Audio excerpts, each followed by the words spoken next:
brought to you by Silver Pumps and Motors. Top quality और consistent performance के लिए सिर्फ सिल्वर पंप्स नाम याद रखना. Years to come, ages to come.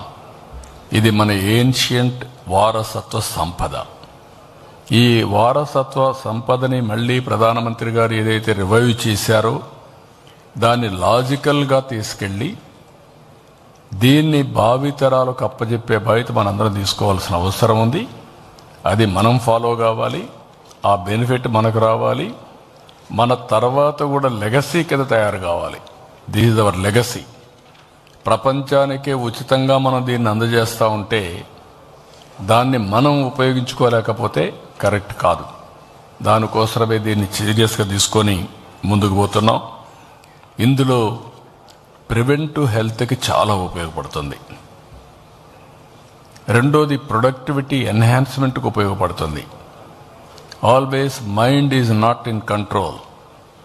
లేకపోతే ఆ ఆసిలేషన్, టెన్షన్ ఇవన్నీ ఉంటే మనం ఏ పని పెట్టినా శ్రద్ధగా పెట్టలేం.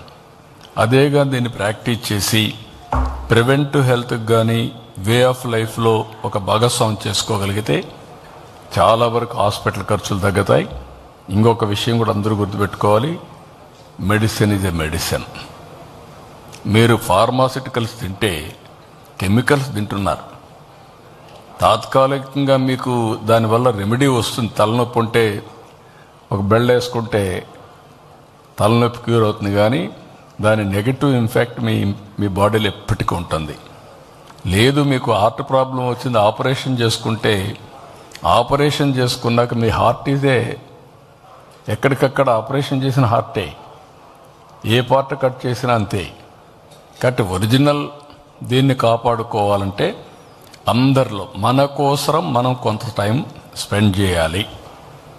24 గంటల్లో కనీసం ఒక అర్ధ గంట, గంట మన కోసం మనం స్పెండ్ చేస్తే మనం ఇంట్లో వాళ్ళకి భారం కావు, సమాజానికి భారం కావు. ఎందుకు సమాజానికి భారం అంటున్నానంటే కొంతమంది సొంత డబ్బులు ఖర్చు పెట్టుకుంటే ఇంట్లో వాళ్ళకి భారం, కొంతమంది గవర్నమెంట్ డబ్బులు ఖర్చు పెడితే ప్రజల ట్యాక్స్ పేయర్స్కి భారం.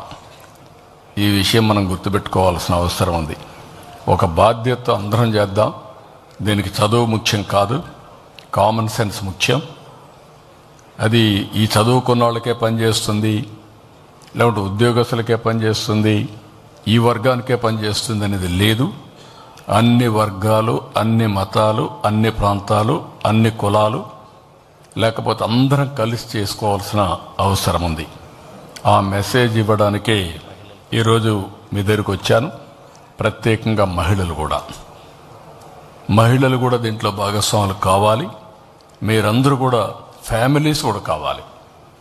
ఫ్యామిలీస్కి ఒక అలవాటు నేర్చుకోవాలి. ఆ అలవాటుగా నేర్చుకోగలిగితే మెరుగైన జీవన ప్రమాణాలని మనం ఎస్టాబ్లిష్ చేసుకుంటాం. వే ఆఫ్ లైఫ్లో మార్పు తీసుకొస్తే అక్కడి నుంచి లైఫ్ ఎంతో ఆనందంగా ఉంటుంది, జీవన ప్రమాణాలు పెరుగుతాయి. అది చేయడం కోసమే ఈ కార్యక్రమానికి శ్రీకారం చుట్టాం.